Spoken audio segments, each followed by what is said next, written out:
ನಾನು ಒಂದು ಮಾತು ಇವತ್ತು ಹೇಳ್ತಾ ಇದ್ದೀನಿ, ನಮ್ಮ ಪೊಲೀಸ್ ಸ್ನೇಹಿತರು ಕೂಡ ಇದ್ದಾರೆ, ದಯವಿಟ್ಟು ತಾವು ಮುಂದೆ ಬಂದರೆ ನನಗೆ ಇನ್ನೂ ಅನುಕೂಲ ಆಗುತ್ತೆ. ನೀವೇನು ಕ್ಯಾಮ್ರಾ ಹಿಡಿತಾ ಇದ್ದೀರಿ, ದಯವಿಟ್ಟು ಮುಂದೆ ಬಂದು ಹಿಡೀರಿ. ನಿಮ್ಮ ಬಗ್ಗೆ ನನಗೆ ಭಾಳ ರೆಸ್ಪೆಕ್ಟ್ ಇದೆ.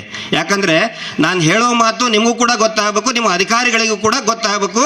ಆ ಮಾತನ್ನು ಸ್ಪಷ್ಟವಾಗಿ ಕೇಳಿ.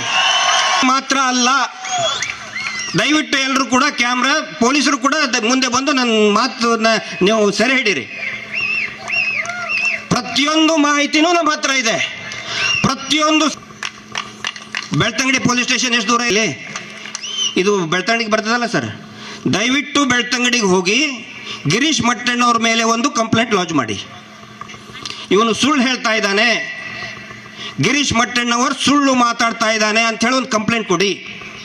ಅವಾಗ ಏನಾಗುತ್ತೆ, ಪೊಲೀಸ್ ಅಧಿಕಾರಿಗಳು ನನಗೊಂದು ಇದನ್ನು ಬರೀಲಿ, ಏನು, ನೀವು ಉಜ್ರೆ 3ನೇ ತಾರೀಕು ಡಿಸೆಂಬರ್ 3ನೇ ತಾರೀಕಿಗೆ ತಪ್ಪು ಮಾತಾಡಿ ದಾರಿ ತಪ್ಪಿಸುತ್ತಿದ್ದೀರಿ, ನಿಮ್ಮಲ್ಲಿ ಸಾಕ್ಷಿ ಇದ್ದರೆ ಒಂದು ಡೇಟ್ ಕೊಡಿ, 7 ದಿನಗಳ ಒಳಗಾಗಿ 14 ದಿನಗಳ ಒಳಗಾಗಿ ನೀವು ನಮ್ಮ ಹತ್ತಿರ ಬಂದು ಸಾಕ್ಷಿಯನ್ನು ಹಾಜರುಪಡಿಸಿ ಅಂಥೇಳಿ ಒಂದು ರೈಟಿಂಗ್ನಲ್ಲಿ ನನಗೆ ಕೊಡಿ.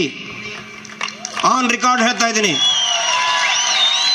ಒಂದು ವೇಳೆ ನಾನು ಸಾಕ್ಷಿಯನ್ನು ಮಾಧ್ಯಮಗಳನ್ನೆಲ್ಲವನ್ನು ಕೂಡ ಕರಿತಾ ಇದ್ದೇನೆ. ಆಗಲೇ ಪ್ರಸನ್ನ ಅಕ್ಕನೂ ರಿಕ್ವೆಸ್ಟ್ ಮಾಡಿಕೊಂಡ್ಲು, ನಾನು ರಿಕ್ವೆಸ್ಟ್ ಮಾಡ್ಕೊಳ್ತಾ ಇದ್ದೀನಿ, ಈ ರಾಜ್ಯದ ದೇಶದ ಎಲ್ಲ ಚಾನೆಲ್ಗಳು ಕೂಡ ಬರಲಿ ನನ್ನ ಮುಂದೆ. ಎಲ್ಲ ನೊಂದವರನ್ನು ಕೂಡ ನೇರವಾಗಿ ಸಾಲಾಗಿ ನಿಲ್ಲಿಸಿ ತೋರಿಸ್ತೇನೆ ನಾನು.